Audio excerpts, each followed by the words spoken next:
Hello friends, welcome back to my channel. আজকে আমি আপনাদেরকে আলু আর চালের গুঁড়ো দিয়ে একটা মজাদার রেসিপি বানিয়ে দেখাবো। আশা করি ভিডিওটি আপনাদের ভালো লাগবে, তো দেখতে থাকুন এবং উপভোগ করতে থাকুন। এই রেসিপিটি বানানোর জন্য নিয়ে নিয়েছি দুটো সেদ্ধ করা আলু, আর নিয়েছি পাকা লঙ্কা কুচোনো, কারি পাতা কুচি, আদা গ্রেট করে নিয়েছি গোটা জিরে, লবণ, আর নিয়েছি কর্নফ্লাওয়ার, আর 1 বাটি পরিমাণ চালের গুঁড়ো, সাদা তেল। তো চলুন বন্ধুরা, এবার চলে যাই রান্নার প্রসেসে। আমি উনান জ্বালিয়ে নিয়েছি, উনানের মধ্যে চাপিয়ে দেব কড়াই।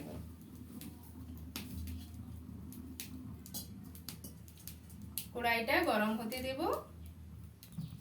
কড়াই গরম হয়ে গিয়েছে, কড়াইয়ের মধ্যে দিয়ে দিচ্ছি 2 চামচ মতো তেল। তেলটা একটু গরম হতে দেব। তেল গরম হয়ে গিয়েছে, দিয়ে দিচ্ছি গোটা জিরে।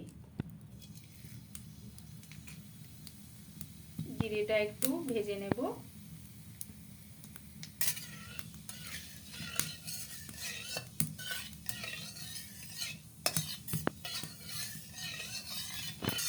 তেল গরম হয়ে গিয়েছে আর জিরেও ভাজা হয়ে গিয়েছে। এর মধ্যে দিয়ে দিচ্ছি 1 বাটি পরিমাণ জল। যে বাটির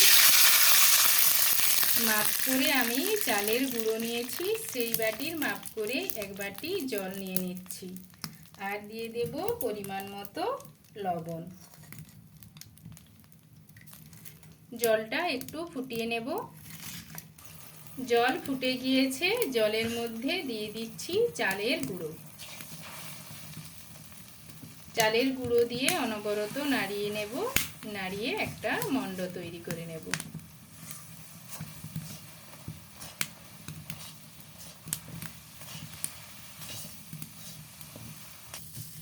মণ্ডটা তৈরি হয়ে গিয়েছে, এটাকে নামিয়ে নেব।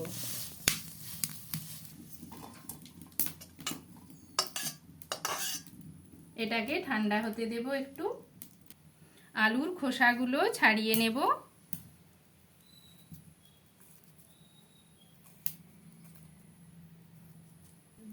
আলুর খোসা ছাড়িয়ে নিয়েছি।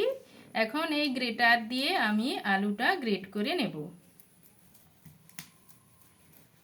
এইরকম ভাবেই আমি আলু দুটোকে গ্রেট করে নেব। আলু দুটো গ্রেট করে নিয়েছি। এই গ্রেট করা আলু আমি দিয়ে দিচ্ছি চালের গুঁড়ির যে মণ্ডটা তৈরি করে রেখেছিলাম ওর সঙ্গে। দিয়ে দিচ্ছি গ্রেট করে রাখা আদা,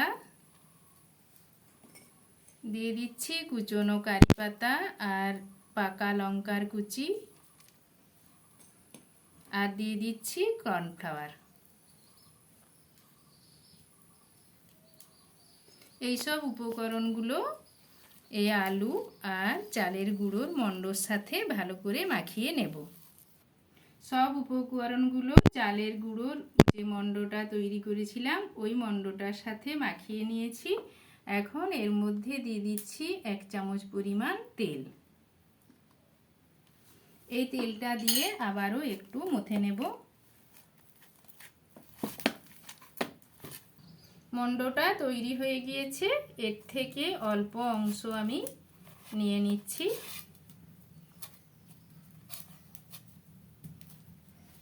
নিয়ে এর উপর নিয়ে নিলাম। এরপর হাতে করে আমি এরকম লম্বা করে নেব।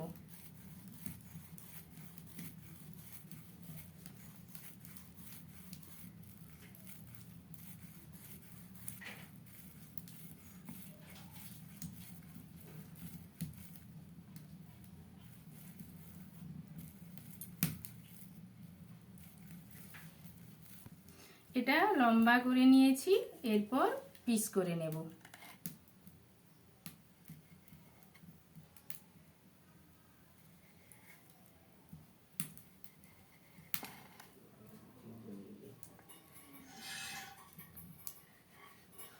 এরকম ভাবে আমি সবগুলো তৈরি করে নেব। পিসগুলো সব তৈরি করে নিয়েছি, এগুলোকে এখন ভেজে নেব। ভাজার জন্য উনানে কড়াই চাপিয়ে দিয়েছি, কড়াইয়ের মধ্যে দিয়ে দেব তেল।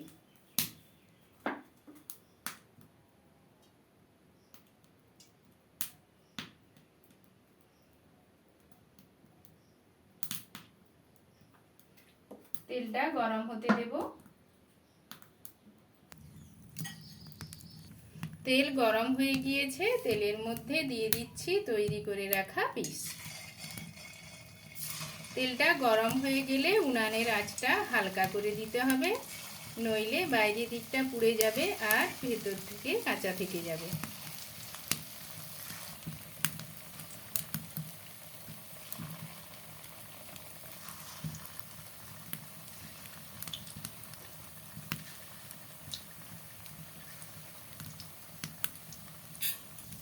এই পিসগুলোর এক পিসটা ভাজা হয়ে গিয়েছে, এবার আমি অপর পিঠটা উল্টে দিচ্ছি।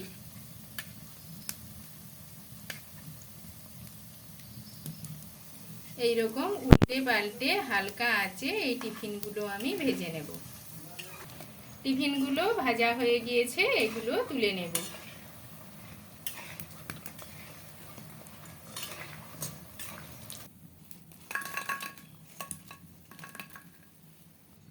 একইভাবে বাকি টিফিনগুলো আমি ভেজে নেব।